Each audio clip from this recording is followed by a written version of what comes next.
Four international aid agencies have joined forces to strengthen the protection of children in Somalia.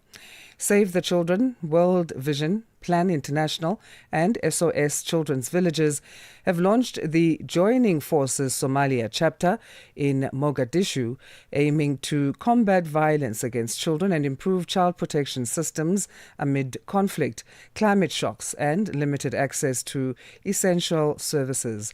To speak to us more about this, we're joined by Zahra Dahir, Head of Protection, Gender and Inclusion for Save the Children in Somalia. Zahra, thank you for joining us. How are you this morning? Very well. Thank you for having me. It's our pleasure. What prompted Save the Children and its partners to establish this joint venture, particularly at this time? I think particularly at this time is even more important as we speak. Joining Forces Alliance, firstly, is a global alliance of 6 organizations that were formed in 2017. So we have many alliances across many countries in Africa and the Middle East and across the world. I think we have around 30 different countries where the alliance now is active. So Somalia now this week has launched the Somalia Chapter, and it's really an opportunity for us, the 4 of the 6 organizations, like you mentioned, Save the Children, SOS, World Vision and Plan, to come together for collective action for children. Somalia faces many challenges, both, like you mentioned, in terms of conflict and crisis, children being displaced in the midst of conflict, and climate-induced shocks. So this really, promotes a lot of protection risks and limits the rights of children. So we want to collectively come together to have collective action, to galvanize our collective efforts, to ensure that we have accelerated progress towards the 2030 Sustainable Development Goals for children, to ensure their protection and their rights. And our main aim is really 2 things: the eradication of violence against children, so ending violence against children, as well as ensuring child rights are protected and promoted within the country that we work, and then linking this to the global commitments that both Joining Forces does, as well as the Sustainable Development Goals, and then UN Charter on the rights of the child. So it's really a part of a bigger and broader picture for child rights, and making sure that in Somalia these are also protected and advanced. What would you say is most urgent then in that list of the protection risks facing children in Somalia today? I think you mentioned one of them, violence. Yes, definitely. I think for children in Somalia, they face numerous challenges. Like we mentioned, the issues around the context being very conflict-induced, climate-induced shocks, children are displaced. This means that they're more prone to many risks, and there's children who are affected by armed conflict and into recruitment, into, for example, child soldiers. We have sometimes children who are separated from their families. So working on risks that children face in terms of exploitation, abuse, neglect, and there's issues around child labor within the country, sexual and gender-based violence. We know that early marriage and child forced early marriage, as well as FGM, is quite prominent within Somalia. So these are challenges really unique to Somalia that we try to combat. When we talk about the violence against children, it comes in various different forms, both within the environment as well as from the community, from the household, from negative social norms and practices that have been embedded within Somali culture for many years. So really trying to combat all of these things. We know that within times of conflict and displacement, children's education is disturbed. They're more prone to health risks.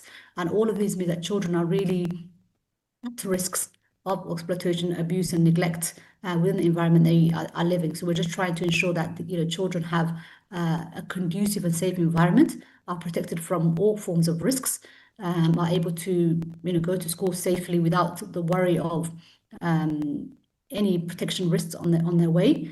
And then this is in the middle of the current funding climate, where limited funding for protection, as well as shrinking funding space. So just ensuring that as the 4 organizations, we come together and we're able to collectively work on these issues that are affecting children within Somalia. And how will you do that as these 4 organizations? How will you strengthen and the child protection systems and ensure that vulnerable children are not left behind?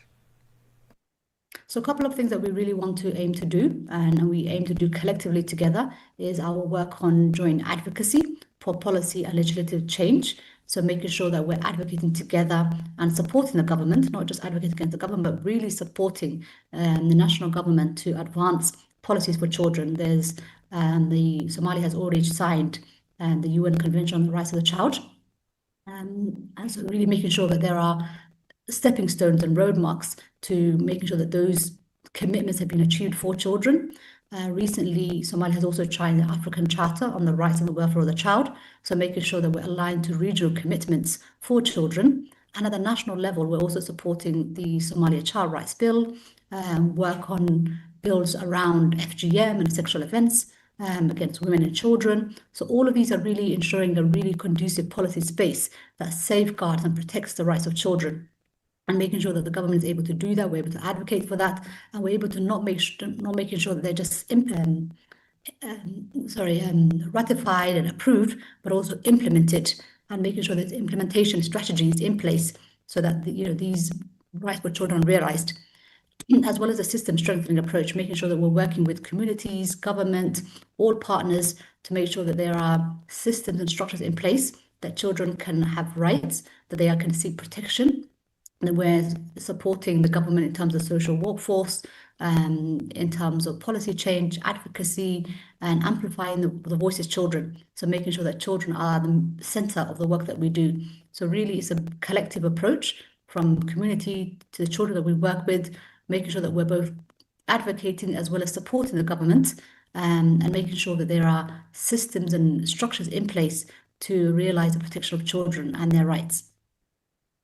Great, and that feeds into my next question, which was going to be about that collaboration in terms of the communities and children themselves coming up with solutions to their own problems while working with your alliance. Zahra, thank you so much for your time.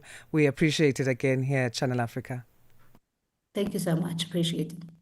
Thank you for That's having me. Zahra Dahir, Head of Protection, Gender and Inclusion for Save the Children in Somalia, talking to us about a memorandum of understanding that has been signed between 4 organizations, Save the Children, World Vision, Plan International and SOS Children's Villages. They're calling the conglomeration the Joining Forces Somalia Chapter, and this to make sure that children helped against violence in terms of improving the protection systems, and also climate shocks and limited access to essential services being other points that are being touched or will be touched by that joint venture.